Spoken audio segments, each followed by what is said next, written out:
Hey, welcome back, everyone. We are live again with the third episode of Koinos Talk. Now it's Achievement Unlock 3 episodes in a row.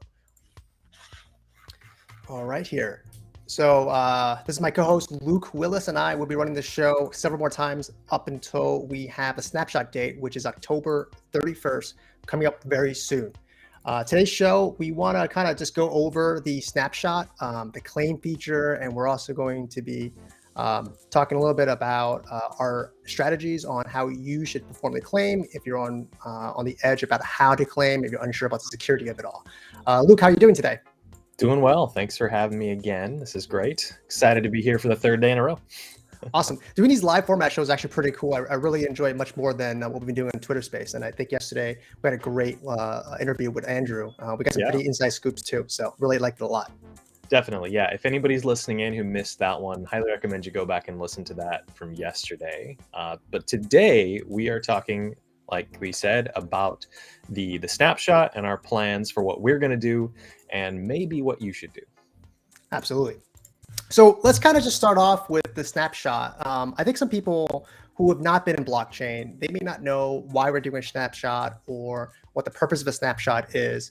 But if you were in blockchain in 2017, snapshots occurred all the time because people were transitioning from the ERC20 token into their own mainnets. Some notable examples would have been, I believe the biggest one would have been TRX. They did a snapshot where they allowed people to migrate over to another blockchain. So one thing is that about the snapshot is that when Koinos released their tokens, they had to release their token in a secure way. And so that means launching it on a blockchain that's already secure, decentralized. Obviously, that's why they chose Ethereum. And during the time that token's trading, people can actually, so the team could actually work and develop the blockchain while there's an existing token out there. That's largely why it was launched in Ethereum and why we're doing a snapshot. Otherwise, you'd have to wait until mainnet to get tokens. Right. Yeah. This is really about the consensus algorithm. If you're working with something like proof of work, you can launch the network and just go because proof of work doesn't have the cold start problem of nobody has tokens yet. You can start out with 0 tokens in existence, and then whoever mines the first block gets the first tokens, and then it just builds up from there. Because really the power over the network is based on your computers, which anybody can bring in from the outside, and they don't have to acquire the tokens ahead of time. So you've probably seen, ICOs and airdrops and all these other ways to distribute tokens to initial holders. But that's really an important feature for blockchains that are proof of stake, proof of burn, and others that really rely on your balance within the ecosystem. So in order for Koinos to be decentralized, since it's a proof of burn network, there needs to be an initial token distribution of some way. And the way the team decided to do that was through fair mining. So they did a proof of work ERC20 token on Ethereum, which anybody could mine up to the cap of 100 million. And it's been distributed, and some of the tokens that were mined early have been sold off through Uniswap. And we're in this position now where we have a fair decentralized distribution of the token where none was allocated to the team. They had to come in and mine themselves, and we're in a good spot. Now, they could have done that proof of work mining on the network itself, but then they'd have to build the network before launching the token. So this way, they were able to launch the token and get the initial distribution sorted out. And now they're just going to take a snapshot, just a picture of the wallets that hold the ERC20 token, and use that to create the proof of burn network. So with the snapshot, essentially on October 31st or later, but you should all be prepared for October 31st, is that a snapshot is going to be taken, and what it does is it records every single wallet that holds ERC20 coin tokens.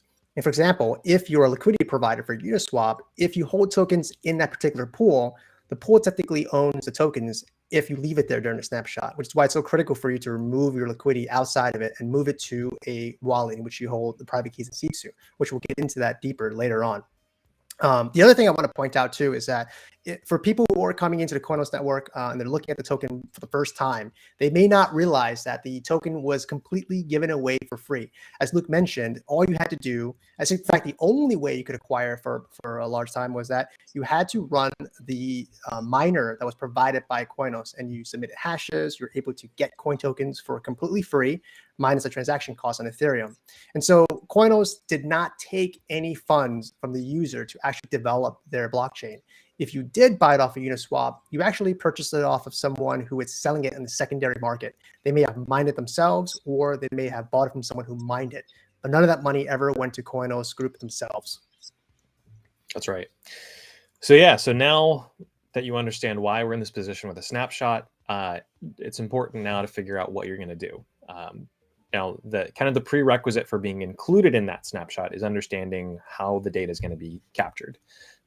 So really, it's just a picture of a map of your wallet address on the Ethereum network to your token balance, and then you'll get one-to-one mainnet tokens at the same address, basically.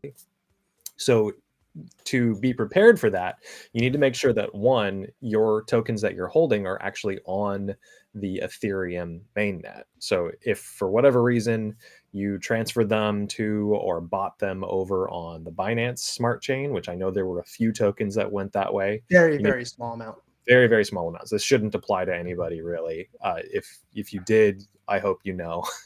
But yeah, it's just a matter of getting those back over to the Ethereum network and paying that fee so that you're included in the snapshot and can get mainnet tokens. The other bit is making sure that the wallet that you're holding your tokens in is self-custody. And what that means is just that you have the private key or the seed phrase for that. So MetaMask is a self-custody wallet. Ledger is Trezor. Trust wallet. There's Coinbase. So there's a Coinbase wallet, which is different from Coinbase centralized exchange. Kui, you might have looked into this more than I have, but I know we've had a few people ask about Coinbase wallet. Yeah, a lot of people use Coinbase wallet, apparently. They have a self-custody wallet, but it's a little unique. They decided that they would not expose people's private keys, but they would give you access to the seed phrases, which for most people, there's a little technical difference between the two, but they should be treated the same way. They're the only way you can get access to the wallet itself. And so with Coinbase wallet, you would have signed up, you would have gotten a seed phrase. I think it's 12 or 24 letters. I had it, but I don't really use a Coinbase wallet, so I don't remember if it's 12 or 24. But with those keys, you're basically able to prove that you own a particular wallet using any wallet system out there. So technically speaking, if you use Coinbase wallet, you would be eligible for the snapshot, but claiming may be a little difficult. We'll go over that. They're two separate events. But if you use Coinbase wallet, Trust wallet, you said Trezor, which is a hardware wallet. Ledger Nano series is a hardware wallet. MetaMask, My Ether wallet. There are many more out there, but all of these guys, as long as you contain or you hold the seed phrase or the private key, you will be good to go with the snapshot. That's right. Yeah. So it's really, as long as you have those keys, you're good to go. The claim process, as Kui alluded to, might need you to also add another wallet to your holdings, basically stack, however you want to call that. But yeah, it's basically just the process to claim is going to require you to sign a message with that wallet. And so to do that, the wallet you're using today might not have that feature. So you'll want to use MetaMask or something like that. But if you have the private key, you won't need to like transfer your tokens to a new wallet. It'll just be importing that into a new wallet software. Right. So we'll get deeper into that when we talk about the claim later on in the show. But I think there's a common question out there. You've seen it a bunch of times. I think you've answered many times before, and there's different opinions about it. But what's going to happen with the ERC20 coin after the snapshot occurs? Is that going to have any value? Yeah, so the token's still going to exist and it'll still have been mined, but the real value of it right now is the fact that it represents the future potential, right? It's going to be carried over to mainnet. It's going to have mana. You're going to be able to mine with it. But after the snapshot, that ERC20 no longer has any utility. The token will still exist. It just has no promise of any future value. So while you can trade it, we don't see that as a good practice because people who maybe are buying on Uniswap and think they're getting the real coin could be misled into thinking that when what they're actually buying is just an old ERC20 that doesn't have any purpose anymore. So I discourage selling tokens, and there's no point in buying tokens. So and then additionally, for tax purposes, if you're looking at your holdings of coin, if you were to get the snapshot, get moved over to mainnet, and then go and sell your old tokens, now you kind of have to say, well, I was treating the ERC20 as one thing, and now I'm treating this mainnet token as another thing, clearly. So this is more like an airdrop, new income, new tokens, right? Whereas if you never touch the ERC20, there's a case to be made with if you ran into tax issues to say, that's gone. I'm never using that. This was just a carryover to the new network, and the whole reason I had those was so that this new token could exist. So it's not really income; it's just consistent timelines of things. But I'm not a tax pro, so make sure you talk to somebody if you do run into those issues. If you find after Snapshot that there's liquidity put back onto Uniswap, I would strongly discourage you buying from that, because basically whoever's putting the liquidity back into Uniswap is trying to take advantage of the fact that you don't know any better. However, it goes both ways. If someone puts liquidity on Uniswap, that means they have to put a pair of tokens on there. They have to put Ethereum and now defunct and valueless ERC20 coin token. If I'm an ERC20 token holder, I can sell into that and take your ETH from you, right? And quickly devalue whatever scam you're trying to pull off. So it works both ways. You can't get away with trying to sell a token like that on Uniswap. It just doesn't really work out. So once the snapshot occurs, assume your ERC20 token is defunct, forget about it. There's millions of tokens out there that no longer serve any purpose. It's like space junk. However, just like space junk, sometimes people like to clean things up a little bit. And there's been some comments about what we can do to clean up the ecosystem a little more so there isn't this confusion. So I think some people pointed out that maybe we can do a community burn thing and issue a commemorative a commemorative NFT on the Koinos network for being an original OG ERC20 holder. Those are pretty cool ideas too. Yeah, and we could even do something where if the community really felt strongly about this, we could pool some coin on mainnet, and if you could prove that you burned some ERC20, maybe you could earn some more coin or something like that. So yeah, it definitely wouldn't be one-to-one, but it might incentivize some of that behavior. But I think even in a situation like that, we would never get to full 100% of all the ERC20 burned. So it's going to be pretty hard to clean that up fully in a decentralized way. Absolutely. So let's go. We talked about the snapshot. And we actually have a couple questions in the chat that I think are relevant. One from PG ArcGo. I'll show that on the screen right here. This guy right there. So why not perform the snapshot and the mainnet launch at the same day? And then there's another question that kind of extends from this. Why not announce a specific date for the snapshot without the later appendix? And really the concept here, there's no reason to wait. And Andrew came on and said this, is that they're going to keep that window pretty tight. They don't see much need for having a month between the snapshot and the mainnet launch. So it'll be pretty tight, probably days to weeks. I wouldn't expect them to be on the same day, because once you take that snapshot, you want to test it and validate it and make sure that the data is all good. And then I think that's also why the later appendix is, because if they take the snapshot and then figure out for some reason that there's an issue with it, then they'll want to be able to take another one, and they can look at the blocks and make a decision about when makes the most sense based on what they're seeing in terms of activity on the network. So yeah, if you did hear from yesterday's interview with Andrew, a Medium article came out, which is now actually also on Hacker Noon. So if you check out Andrew's Twitter page or Hacker Noon, you'll find that there's an article out there saying that, just like Luke said, there's no reason why they may have to wait too long to release mainnet after snapshot. So You know, if you really want some alpha, join Telegram group and scroll up. You'll find some interesting comments out there. Yeah, there's no official mainnet launch date, and I think that's for good reason. You know, if the team takes the snapshot and gets into testing and comes up with some reason why they shouldn't launch mainnet right away, then you know they have a lot of room to make decisions to that end without disappointing everyone. So, but I'm sure we'll get some announcements as we get closer.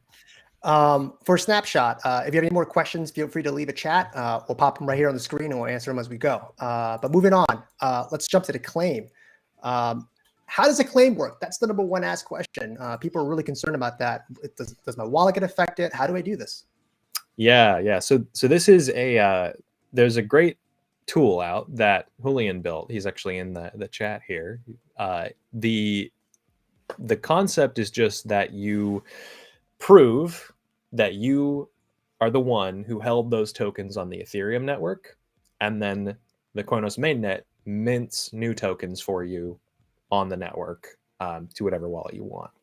So the actual like concept here is fairly simple, but how you do that, you could do it through, say, like the CLI and kind of manually going through or scripting it yourself. But there is an excellent app that Julian built for a graphical interface, which you can get. Kui posted the link in the chat.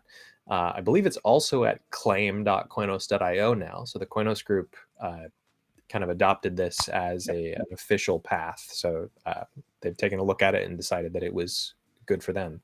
And so the concept is, you need the wallet that you have right now where the tokens are held, and then you need to sign a message from that wallet, which is just using your private key to encrypt some string of data to say, like, give me all my coin, whatever that message is.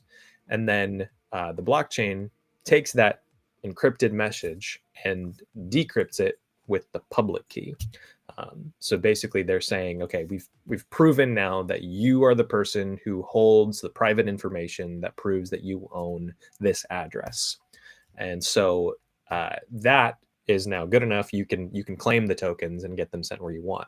So then you need a Condor wallet, which is the wallet that Julian built. It's just a graphical wallet that you can have as a browser extension, similar to MetaMask and that kind of thing.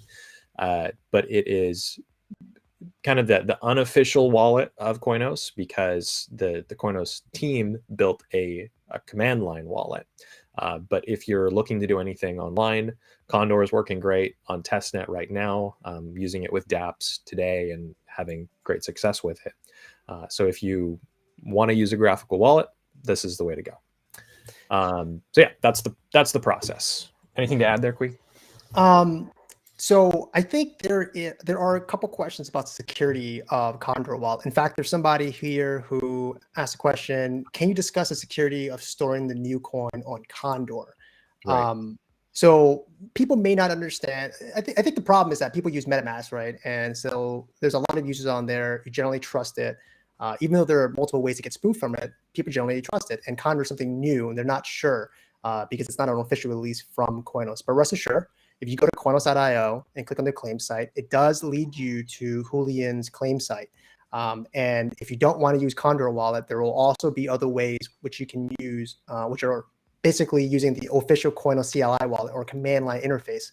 It's a little more technical. And I think we'll probably cover some strategies to help you alleviate some of those security issues later on in the show. But Condor is a safe wallet to use.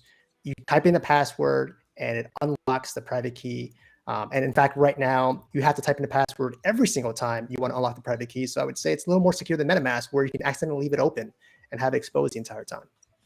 Yeah, and I don't think that's, I mean, I believe Julian's working on making that a little bit nicer experience where you don't have to unlock it every time. But yeah, it's, in terms of the security of it, it's important to understand that your wallet is really just an interface to the blockchain data. So there's no actual coin in the wallet like you would use, with a real wallet. There's no money in it. It's just a window to look at the blockchain data, and it records your address and your private key locally on your computer. So this is the same with the CI. It's Yep. the same with MetaMask. It's the same with Ledger, although that's a hardware wallet, so it's specific to, it never leaves the device. Condor, it keeps your private key within memory and never exposes it to the broader internet, never shares it anywhere. So from that perspective, yes, it's secure. Your private key will never leave Condor.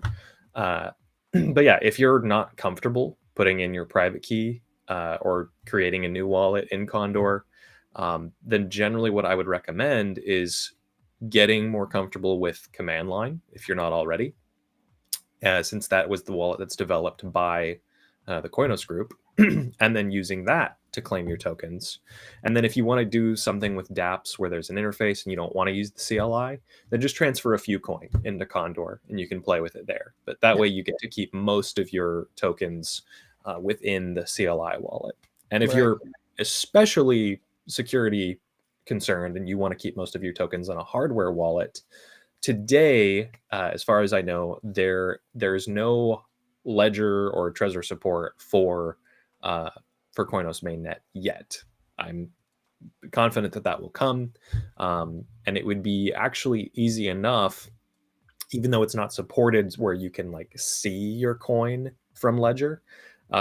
You could use the key of your Ledger device or whatever, if you're doing this on a Raspberry Pi with creating a key yourself and keeping it air gap from the internet, you could very easily just take that address of the private key that's never been exposed to the internet and use that to store your tokens on mainnet. And so you basically get a hardware wallet where the private key has never left and never been exposed to the internet.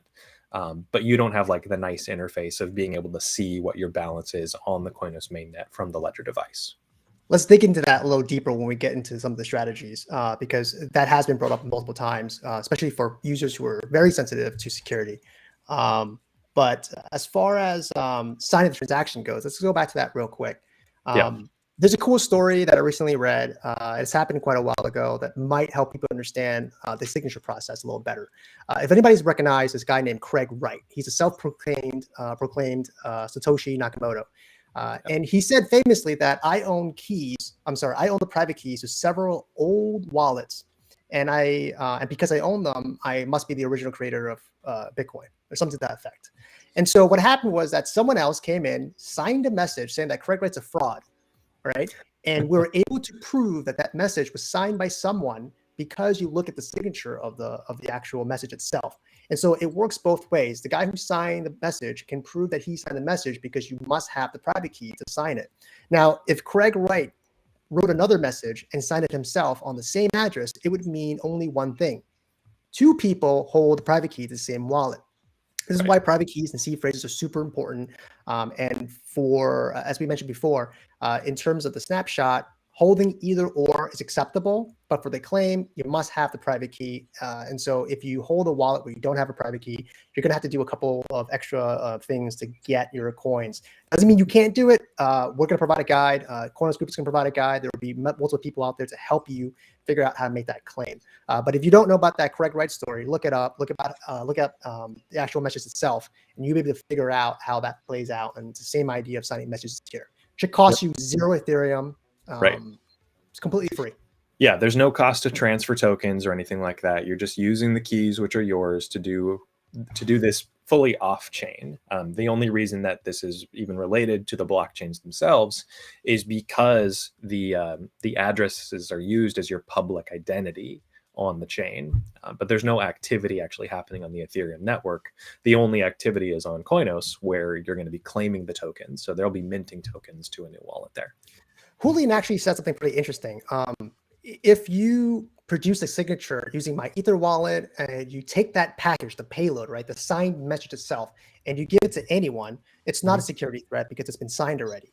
So you can take that message, give it to anyone to submit on the Koinos blockchain. And as long as you provide an address to deposit the newly created coin, mainnet coin to, anyone can technically submit it for you, right? So there's no security risk on the Koinos side. You don't have to trust anything on the Koinos side.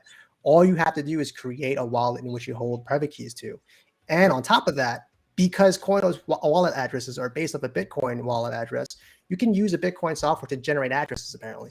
I haven't personally done that, but it is a possibility where you can create an address and private key pair offline, use that as the destination source for the genesis of your coin tokens, sign your messages separately on MyEther wallet or MetaMask, and send that payload through Condor or through any other means with no security risk whatsoever on the Koinos side. That's a pretty cool way to do this, actually. Yeah. Here's another question I came up before. If you have multiple wallets, you need to perform multiple claims. For each wallet out there, the snapshot treats each individual wallet as a separate entity. So if you've got multiple wallets, you got to do multiple claims. Yep. Anything else to add about that? No, I think that we've pretty much covered it. If anybody has any questions, feel free to drop them in the chat. But that's the general idea of the claim. Let's get into kind of our strategy for when and how you should claim and what you should be doing with Mainnet. Well, yeah, good segue. Let me ask you this question. Is there any reason to not claim? Yeah, so the main reason is because proof of burn is going to be inflationary. So because mana is the mechanism for paying for transactions on Koinos, there's no gas fees which get transferred to miners. So all the mining rewards are inflation. But that inflation number is based on the number of claimed tokens. So if you're planning on participating in mining, then it makes sense to claim right away. Get in there, use your tokens, start earning yield. But if you're planning on just holding your tokens and not even using the network, then it makes more sense to not claim from the perspective that you'll be diluted less over time.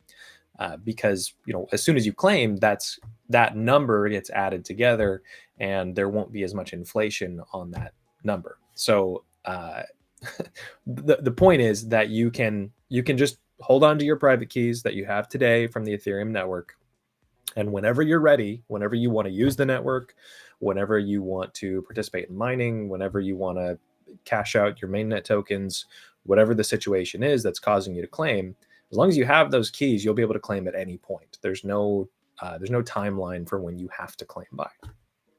Yeah, in the Genesis file, which is the snapshot, it's a record of all the people who are eligible to claim. If you don't claim those tokens, then Koinos Mainnet will only assume that the total number of tokens out there is equal to the total number of people who claimed. So inflation is based on that number. And again, if you don't claim your tokens, then inflation will be applied to those who claim tokens. So you actually reduce the amount of inflation out there, which also means that the Genesis tokens are only in state. They don't actually exist as tokens yet. You have to claim them to make them turn them into reality. The only place they actually exist is in the Genesis file. What else is there? There's another strategy too, I think you can do. If you want to experience Koinos Mainnet, but you don't want to claim your full amount, like I said before, you can actually just transfer a certain amount now discreetly into a separate wallet and only claim a small amount. And that way you can still try out the Koinos blockchain without risking any private key issues that you may be concerned about. Right. Yeah. I think it actually makes sense on Ethereum right now to have your holdings split between 2 or more wallets. There's nothing wrong with having it in one. You can certainly claim it all in one go. But if you have it in 2, then that gives you a little bit more flexibility to use your small wallet or half of your stash or whatever it is to come in and try out the network and play with mining and decide if you want to bring over the whole thing now or wait for the rest of it.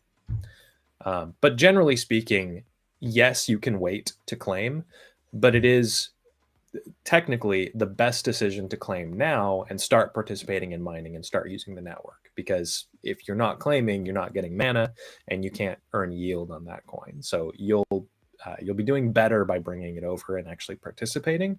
But if you're not planning on participating and you're not willing to take the time to learn how to do that, then it makes sense just to sit on it over on the Ethereum network.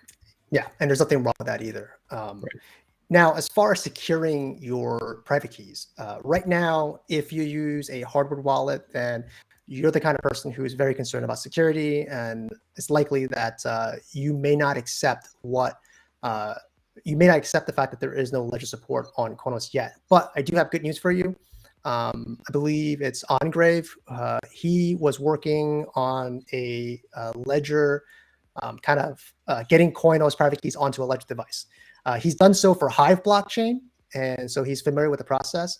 I think we'll end up getting ledger support pretty soon, if not very shortly after mainnet. But if you don't want to go that route, then what ends up happening if you use CLI or MetaMask, not MetaMask, or Condor, is that your private key is secured with a password, is encrypted with a password on your computer. Some people may find that a little bit scary. Personally, I just learned about a piece of software called VeraCrypt from a guy, from Edward, who's in our community, and it's a great way to basically have a USB key that has full encryption. And you can use that to store your private key or seed phrases for mainnet. That way, you have some type of level of security that doesn't involve a paper wallet, because obviously with paper you can burn.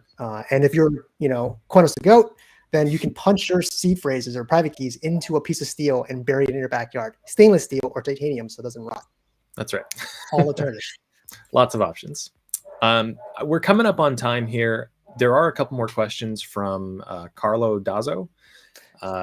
Will the top holders of coin be willing to add liquidity on mainnet? Obviously, we can't speak for the top holders of coin or anybody for that matter. But as long as the incentives are there, I would be surprised if people didn't want to add liquidity. So in terms of your next question, using that liquidity to get on a centralized exchange, everyone is incentivized to see the price of coin go up. Everybody wants to get on a centralized exchange, at least most people do. And so to that end, without adding any other incentives where we give you an NFT or we pay you some other token for providing liquidity to pay a centralized exchange, there's no reason to expect that people wouldn't be willing to come over and deposit some tokens. Now, nobody's going to come in and drop their whole stash to cover the centralized exchange listing, because then they're not going to see any benefit from that. But in terms of decentralized, getting tokens pulled together and used for that purpose or any other purpose, the incentive is clearly there. So I'm expecting that we'll be able to pull that together. Yeah, absolutely. There's also going to be other ways to incentivize people to use the blockchain and create value that we'll talk about in the next episode, just because we're coming up on time. What that means is that you should follow, subscribe, follow us on Twitter, on Facebook, not Facebook, Twitter and YouTube, and we'll give you episode updates next week. And I want to dig into that a little more. But if you want the information now, just go to our Telegram page and I have a huge little blob about my ideas on sex, on the CEX, and what it means moving forward. Julian just kind of chimed in here. I want to touch base on what he just said here.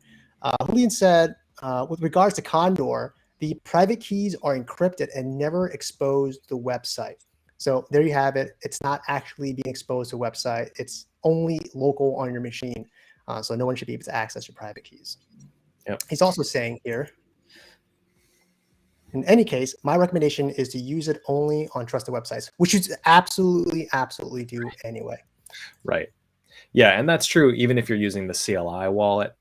You want to be careful not to use contracts that you haven't vetted, don't trust, haven't been vetted by the team or somebody else who you trust. So Condor is getting improvements to UI and UX continuously from Julian.